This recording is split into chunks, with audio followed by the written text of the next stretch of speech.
Gates H14. Okay, so here we go again. Alright mga kababayan, pang ilang balik po natin ito sa Pinas, and as usual, I'm gonna try to update things with a new protocol as of this video, which is July of 2021. As of this point, Delta variant ngayon ang ating iniintindi. Galing po tayo sa US, and in the US, it's fast. Parang na nangyaring pandemic. I mean, nobody is wearing a mask anymore except here in the airport. Rules sa airport. Pero pag outside the airport, grocery or labas ka lang dyan, wala na nagmamask. Yung mga banda, tumutugtog na sila and all of that. In Asia, it's another story though. Like as of this video, nag-extend na naman ang lockdown sa Taiwan. There's also a list of countries na hindi green, and I'm going to tell you about that also later on. So, here we go again.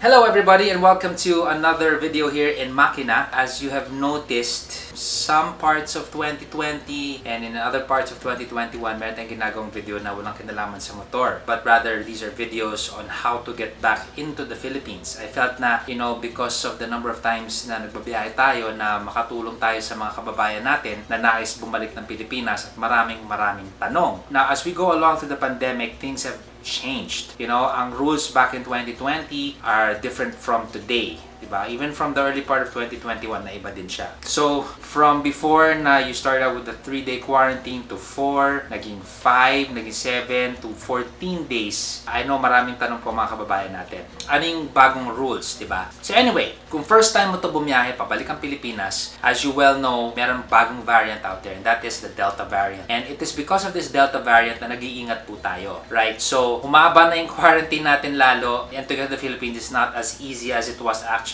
first quarter ng 2021. And to think, di ba, parang akala mo mas dadali dahil vaccinated na yung karamihan sa atin. It's not the case.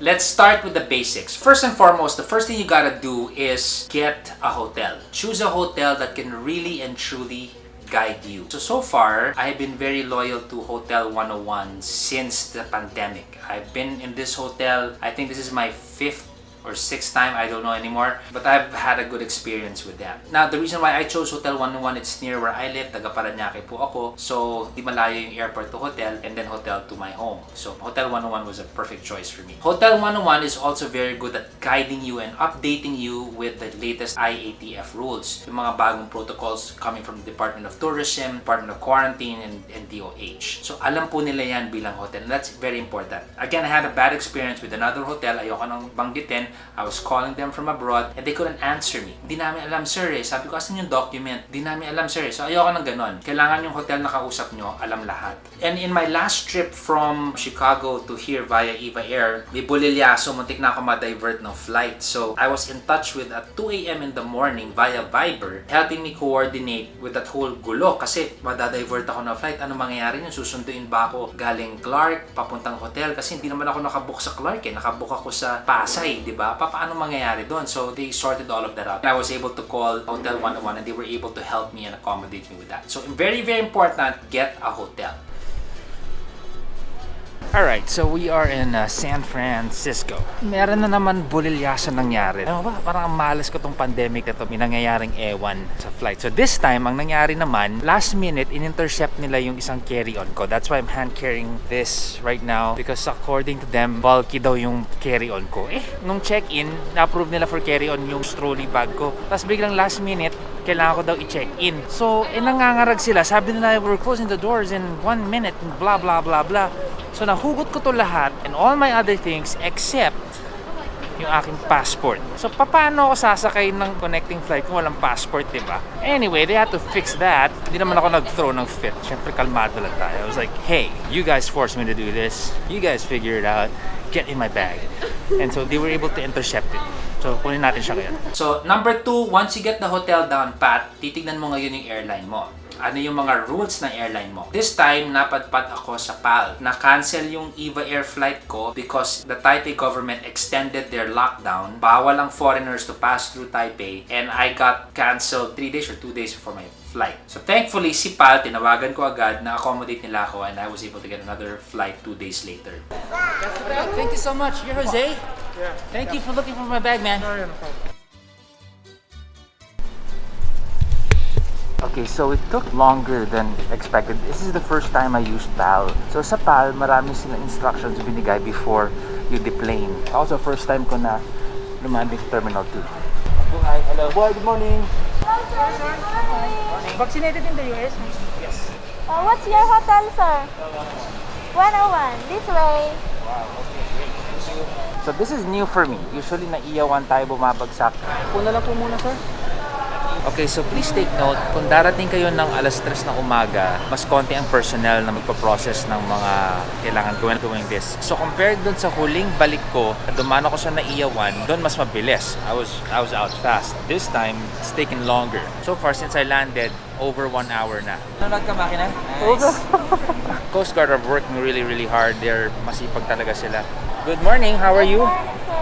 Now take note, compared to EVA Air and to all the other airlines, it took me longer sa PAL. Why? Because I noticed na marami ng mga pinaghahandaan ang PAL as you enter Terminal 2 sa aeroplano pa lang. They're gonna make you wait, they're gonna make you fill out forms as opposed to the other planes like EVA Air. Pretty much, they give you a general rule and then you're out the plane and then you deal with whatever paglapag mo ng Naiya 1. And believe you me, marami kang i-fill up na forms from QR codes to online to written stuff. So, be prepared. Another thing you need, magdala ka po kayo ng ballpen. Kasi ako, hindi ko alam bakit sakit ko to. Lagi ako nakakalimot ng ballpen. And I try to buy on the spot and minsan pagdating mo sa airport, sarado na lahat ng shops. You can't buy a pen. You have to borrow at nakakahiya and they're looking at you literally like meron kang disease. Parang ayaw nila magpahiram. Tapos pagbalik mo talagang todo alcohol nila yan or bibigyan, it's yours, you can keep the pen, I don't want to touch it. Ganun yung environment pa rin sa mga airports. In terms of protocols, in the United States kasi, because karamihan na ng, at least from where I was staying, halos wala nang nagmamask. If you're in the US right now and you've stayed there for quite a while, you'll know nobody's wearing masks anymore. Except maybe yung mga tindera sa Walmart, yung mga bartender sa bar and so on and so forth. Pero wala. Nakabook na yung mga banda, they're all out, entertainment is out and about, the restaurants are all open, so it's very loose now. Pero pag balik mo sa airport, pag apak mo na airport, you're gonna be back to early part COVID protocols. Everybody needs to wear a mask. Very important. Paglapag mo ng, pag apak mo ngayon ng PAL, kailangan mo ngayon ng face shield. So face mask, face shield. Of course, I tried buying a face shield in the United States. I went to a Walmart, I was trying to look for a face shield to prepare for PAL, wala na nagbebenta ng face shield. Ang binibenta nila yung pang-welding. Parang okay naman, di ba? Magka-flight ka, meron kang malaking face shield na pang-welding, di ba? So, thankfully, si PAL, they were able to provide for the face shield. So, don't worry about that kung PAL sakay mo. Other airlines are, I think it's only PAL right now who's enforcing the whole face shield thing. Labang bukas na Jollibee dito. Wala pa, sir. Wala. Motor mo. Click 150. Okay, sir. What do we need to do now? Can I borrow your passport? Passport. Boarding pass, sir? Boarding pass. QR code. QR code, sandali.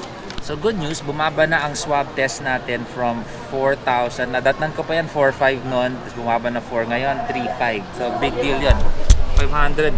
Pan Jollibee din yun eh. Salamat, thanks guys.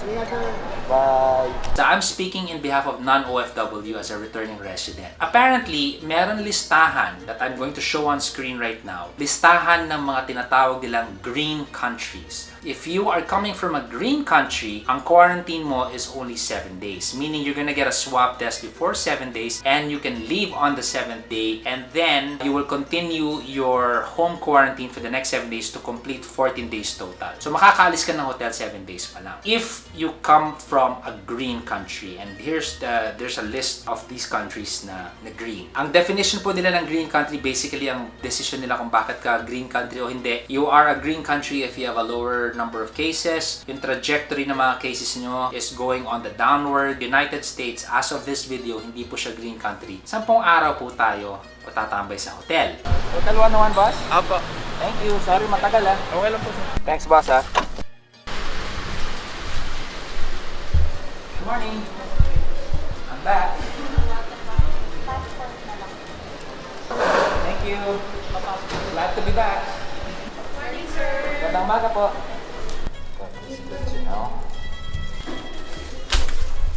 Hello home for the next 10 days. Cookie! Yes, for cookie. It's good enough for me. Now, ang mangyayari po dyan, on the 7th day, if you're coming from a non-green country, on the 7th day sa hotel, is a swab ka, and then paglabas ng negative result, it can come out in 24 hours or maybe 48. Hindi ka pa makakalabas. According to the hotel personnel, you have to complete the 10 days. Now, I'm not one to complain and bitch about rules. I understand the danger and so many people have died because of this pandemic. At sinaseryoso ko rin tong whole COVID thing na to. I take it seriously. And so I don't really bitch about rules. I'll follow. But this particular one, medyo, like for example, I'm fully vaccinated na I was blessed with the Pfizer vaccine that was given to me in May. Going into the Philippines, they don't care. They're being safe because may bagong variant nga. They don't know how this vaccine will stack up against the Delta variant. I completely understand and I will cooperate. Gets na gets ko siya. Let's follow that rule. Okay, you're gonna go through quarantine and so on and so forth kahit vaccinated ka na. However, ang hindi ko maintindihan is on the 7th day, pag negative ka na, ang hindi ko maintindihan, why do we need to wait for another 3 days before leaving the hotel to complete your home quarantine? Kung nagka-symptoms ka ba after the swab, may magte-test ba sa inyo? May magte-temperature check ba sa inyo? Wala eh. They're gonna let you go anyway on the 10th day. So yun ang hindi ko maintindihan and I hope our authorities can look into that. Na sana, pag pinag-swab ka na on the 7th day, as soon as lumabas na yung result, you are already free to go to continue your quarantine at home. That makes complete sense to me and it's still in line with the safety protocols or what they're trying to do to protect the public from this disease from returning residents.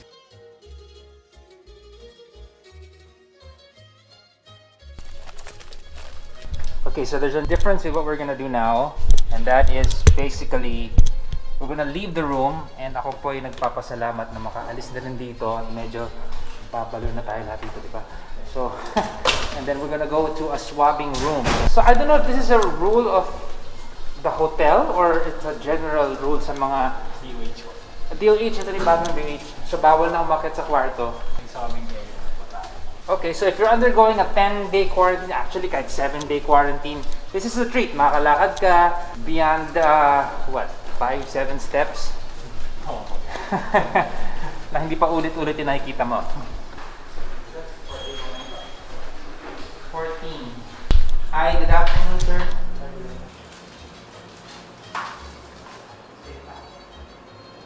Alright, thank you. Akit na to, no, sir? Okay, sige, salamat. So there you have it. So they're doing 2 sets of the swab.